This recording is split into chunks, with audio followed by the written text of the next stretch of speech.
ननद के घर से जब से फोन आया है तब से सासू माँ चंचला देवी तिलमिलाई हुई बैठी है। जैसे ही अर्पित घर आया, चंचला देवी बोली, चल बेटा फटाफट तन्वी के घर चल, मेरी बेटी की तबीयत ठीक नहीं है और उसके ससुराल वाले उसे परेशान कर रहे हैं। पर उसके ससुराल वाले तो ऐसे नहीं हैं। अर्पित हैरानी से बोला, अरे क्या नहीं है? उसे कह रहे हैं कि अपना इलाज जाकर मायके में करवा लो। भला क्यों? वो उनके घर की बहू है, उसकी देखभाल की जिम्मेदारी उनकी है। मेरी बेटी इतनी अखर रही है तो मैं खुद ले आऊँगी उसे। जरूर तन्वी ने ही कुछ कहा होगा, वरना उसके ससुराल वाले ऐसे नहीं हैं। अरे बीमारी में चिड़चिड़ापन हो ही जाता है ना। उसकी इच्छा नहीं थी कुछ खाने की तो उसकी सास ने उसे डांट दिया। अरे प्यार से भी तो समझा सकती थी। तो उसने भी कह दिया कि मेरे मायके में ही मेरी कदर होती है। बस उन्होंने भी जवाब दे दिया कि मायके जाकर ही इलाज करवा लो। तू चल अभी उसके ससुराल चल। बस मम्मी अभी फ्रेश होकर आता हूँ, कहकर अर्पित कमरे में चला गया। ये बातें वहाँ खड़ी बहू कनिका भी सुन रही थी। अचानक उसे सुबह का मंजर याद हो आया। इसी दिन के लिए लोग बहू लाते हैं क्या? वो महारानी तो बैठकर आराम कर रही है और हम यहाँ घर के काम कर रहे हैं। सास ना हुई नौकरानी हो गई। सास के बड़बड़ाने की आवाज़ें निरंतर कानों में आ रही थी। आज तो सुबह सुबह ही हंगामा हो गया था। कनिका सुबह उठकर घर का काम नहीं कर रही थी, बल्कि अपने कमरे में लेटी हुई थी। बस यही एक कारण था घर में हंगामा होने के लिए। रसोई से भी जोर जोर से बर्तनों के पटकने की आवाज़ें आ रही थी, लेकिन कनिका दिल पक्का कर बिस्तर पर लेटी ही रही। जानती थी कि अगर उठ गई तो फिर उसी को सारा काम करना पड़ेगा। आखिर जब वे देर तक नहीं उठी तो उसका पति अर्पित कमरे में आया और लगभग चिल्लाते हुए बोला, ये क्या नाटक लगा रखा है तुमने? तुम्हें शर्म नहीं आती? उधर माँ रसोई में काम कर रही हैं और तुम यहाँ महारानी की तरह बिस्तर पर लेटी हुई हो। अच्छा बहाना है काम चोरी का।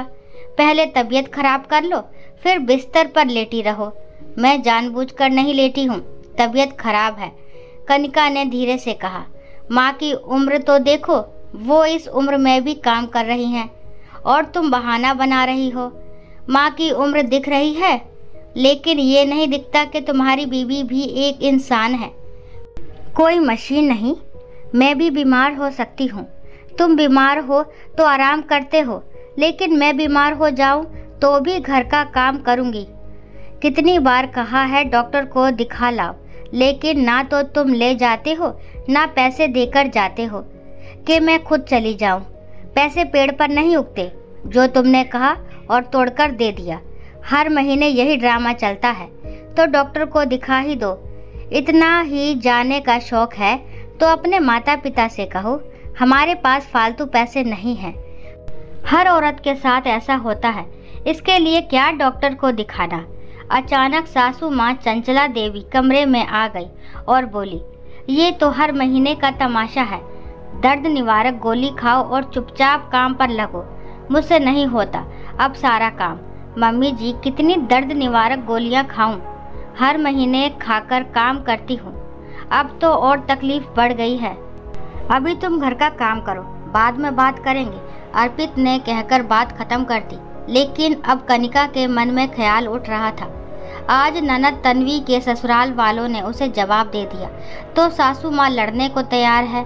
कह रही है कि मेरी बेटी उनके घर की बहू है, इलाज की जिम्मेदारी उनकी है। लेकिन जब बहू बीमार होती है तब यही सासू माँ कहती है, दर्द निवारक गोली खाओ और काम करो।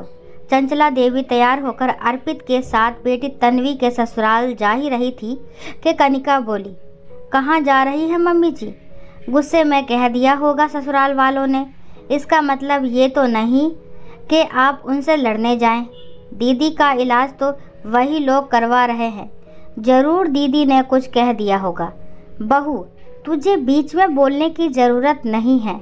मेरी बेटी को अगर कुछ कहा तो उसका जवाब देना मेरा हक है। बहू बनाकर लेकर गए हैं वे लोग, क्या बहू बीमार नहीं पड़ सकती? सही कहा आपने मम्मी जी, लेकिन ससुराल वाले ये बात समझते कहाँ है। बहू की बीमारी तो उन्हें नाटक लगती है, जैसे आज सुबह आप और अर्पित मुझे कह रहे थे। उस हिसाब से तो मेरे माता पिता और भाई को भी यहाँ आ जाना चाहिए था, पर मेरे संस्कारों ने मुझे रोक लिया। मैंने कुछ नहीं कहा। कनिका अपने कमरे में चली गई, लेकिन बात उसके दिल में रह गई। कुछ दिनों बाद जब कनिका दोबारा बीमार हुई तो इस बार उसके मायके वाले खुद आ गए। उसकी माँ और भाई सुबह से ही घर पर थे, वही खा रहे थे, वही आराम कर रहे थे। ये देखकर अर्पित और चंचला देवी चिढ़ गए। अर्पित ने इस बारे में बात की तो कनिका की माँ बोली, मेरी बेटी आपके घर की बहू है, आपके घर का काम करती है, उसका इलाज करवाना आपकी जिम्मेदारी है। पर जब आपने मना किया तो अब हम खुद आ गए।